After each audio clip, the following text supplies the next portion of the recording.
Since the good gentleman from Quezon delivered the privilege speech on the fake news, begin to realize that some of the hosts, anchors in the program, I do not know if they're actually deliberately feeding us fake news, because I was also a victim of the fake news.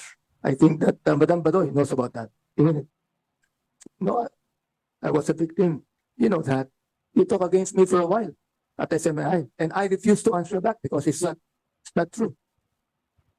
Madam Badoy, will you please answer this committee right now? Mr. Chair, I was can I also a answer? victim of your fake news. Mr. Chair, I don't honestly know what the Honorable Abante is referring to. I think you know, Madam Badoy, you accused me of being a communist. You accused me of being a cadre of the NPA. You accused me that. You did. Mr. Chair, I don't remember the exact details right now. I'm going to ask my staff to retrieve, but we didn't accuse you of being a member of the You CPP better, and because PANDF. in the next meeting, I'll be giving evidences that you accused me of. Okay, Ang Mr. sinasabi Chair. ko lang dito, Mr. Chair, mukhang sanay yata ang mga angkos ng SMNI na magbigay ng mga fake news to the detriment of those that they are actually accusing. Sana naman mag-ingat kayo. Being a media broadcaster, I'm very careful in giving my statements on other people. I think that you should. You should. You know, I am not just giving you something here that I have not actually experienced. You know that. Palagay ko naalala mo pa yan, Madam Badoy, because wala pang isang taon yan eh. Hindi naman pwedeng makalimutan mo na wala pang isang taon. Nakalimutan mo na ilang beses kayong dalawa ni... Andiyan dito yung kalbo? Dito ba yan? Eric? O, yung dalawa. Magkasama kayong dalawa. Palagay ko masasabi niya ito. Kapagkat I was a victim, therefore, gusto ko lang sabihin, Mr. Chair, na totoo. Mr. Totoo Chair. na dapat natin pag-usapan ito. Mr. Chair. Um, Mr. Chair. are you done, the Honorable Abante? I'm not done yet, Mr. Chair. Yes. So, Please proceed. So what are you asking for a reply? yeah, okay. If you would like to reply, he's welcome to, Mr. Chair. Yes, Lorraine? Can my lawyer answer first? And then, pwede ba yun? Is it okay if you, Mr. Chair, I don't think lawyers are allowed to make any statements in this committee. well, yes, that's very true, you know, they're supposed to be coaching only the witness. But I'm the lawyer, Mr. Chair, of SMNI, not just a lawyer of Dr. Lorraine Badoy, Mr. Chair. Well, Mr. Chair, Yes, what but is the the question relationship then? Mr. Chair. Specifically addressed to Ms. Lorraine. Okay, So, Ms. Lorraine, please reply. First of all, Mr. Chair, I promise to bring back to have the details retrieved by my staff so that I will know exactly what the Honorable Abante is what he's referring to. But I do know the congressman, and I remember that when I was still at the anti-FLCAC, we went to his office and we gave him a briefer about the CPP, NPA, NDF infiltration in government, and if there were instances when we would criticize him, it was because of his support of the CPP, NPA, NDF party list. That is all, Mr. Chair. Are you sure that I am supporting? Now, you're again telling us fake news. How sure are you, Mr. Chair, that I am supporting? Mr. Chair, How sure are you that I am supporting? Mr. Chair, yung mga binibitawan ko sa show namin, sa program namin sa SMNI, nanggagaling po yon sa mga former cadres ng CPP, NPA, NDF. At sila yung nagpapaliwanag sa amin kung bakit ito tumagal ng ganito katagal. At hindi lang po yon dahil sa CPP, NPA, NDF, kung hindi dahil sa mga alliances, minsan conscious, minsan hindi witting, minsan unwitting, minsan willful siya. Mr. Chair, Mr. when Chair. I was the minority leader, I was even red tagged by the NTF-LCAP, and she was at that time the undersecretary. I was red tagged. I do not just have the evidence right now, but I'm going to show you later on, or when we have the next meeting here. So, ang sinasabi ko lang dito, Mr. Chair, is this. Mukhang sanay ang mga anchors ng SMNI sa mga fake news. Pangit yun. That is, you know what you're doing? That is, you're doing it intentionally. You're doing it deliberately. And that is what I'd like to tell now in this committee. Now, the question that I would like to ask the MTCRB and the NTEC would be this. Now, of course, I heard that this morning but you say that there are some violations. So what should be your recommendation to the to the SMNI then, Mr. Chair? To the MTSCB. Yes, sir. We are conducting an investigation also, and we have asked them to appear before us, and it's scheduled for this Thursday, the hearing with the entity concerned, SMNI and their producers of the Bayan, the second Laban kasama ang bayan. Yes. So after the investigation, Mr. Chair, that you're going to give us the report of the investigation, this committee? We can provide the committee with the whatever would be the findings, the resolution we have. You do not have any recommendation yet, Mr. Chair. Yeah. How about the NTC? I'd like to ask the NTC, Mr. Chair, about that. He is recognized. Thank you, Mr. Chair. As we have reported earlier, the NTC has a pending administrative case against the SMNI. It has already been heard, and the same is for decision already to be issued by the NTC, Your Honor. Ang problema kasi, Mr. Chair, kapag mayroong ganyan mga fake news na yan, yung mga tao na naniniwala sa kanila, baka biglang gumawa yan ng gulo. O baka biglang gumawa sa akin ng anuman na ayaw ko. That's the reason why sana, maging careful kayo. Hindi naman kayo militar. Hindi naman kayo Philippine National Police. O, mga broadcaster din kayo. Dapat totoo ang sinasabi nyo dito. At dito rin sa committee ito. Totoo dapat ang sinasabi ninyo. The fact that you accused me of being a cadre of the communists, there's an evidence about that, Mr. Chair. That is what I would like to say. And I am a witness because I am also a victim. If there's any congressman here who is with the majority, who is the victim of your fake news, it is Rep.Abante, a good friend and not roommate of Attorney Suplico. Mr. Chair, may I respond? Thank you please? very much, Honorable Abante. Yes, Mr. Rain. How do I say this? Mr. Chair, ang unang-una sa lahat, humihingi ako ng paumanhin kay Congressman Abante. Hindi po ganun yung intent na manakit. Hindi po yon. Ang intent talaga dito, tapusin na yung CPP, NPA, NDF, napakatagal na. Ito na yung pinakamatagal na insurgency sa buong mundo. So, I want to respond also to Congressman Abante when he used the word red tagging because there is no such thing. This is that word was made up by the CPP, NPA, NDF, and it is a tool that they use to silence those of us who speak the truth about them.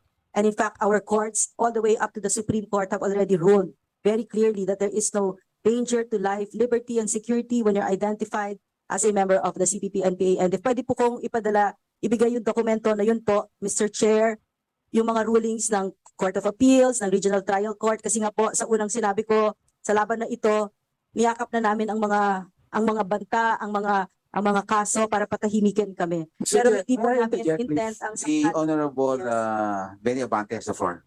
Okay. Ako'y nagpapasalamat siya nag-apologize dito. Pero ang gusto kong marinig dito, Mr. Chair, is this. What you did and what you are doing is offensive and deliberate, and that you have endangered even my own life. You have. And you are hiding the cloak of the powers that be. Mr. Chair, can I? May I respond? Yes. Attorney, Mr. Chair, Mr. Rain, may tanong po ako. I am not Please state. angry. Yes. I am just dynamic and passionate and excited in saying this. Thank you very much, the Honorable Rep.Abante. I noticed that, especially when you took, you made reference to Attorney Rolex being a roommate. I know how passionate you were of the Honorable Fernandez. But you know, And I I have a am not a question. roommate, Yes, Mr. you Chair. are. I do Yeah. not know the meaning of the word roommate, but Okay, he's a very good friend. okay. Ang mahirap, Mr. Chair, Ano may ba? relationship na binanggit si Juan, si Yeah. Dan Fernandez. Correct. Yun ang medyo, Yun ang question. yeah, yun ang gusto ko malaman. Chair, may I reply?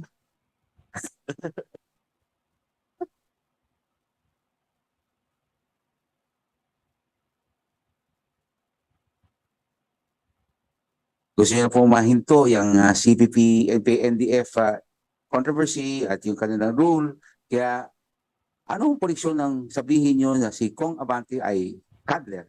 Sa kagustuhan yung ihinto na yan. Anong relasyon? May I know? So sir, ang turo sa amin ng mga former cadres na kung kaya't pinaniniwalaan namin ay dati silang kasapi ng organisasyon na ito at mga matataas na ranggo sila.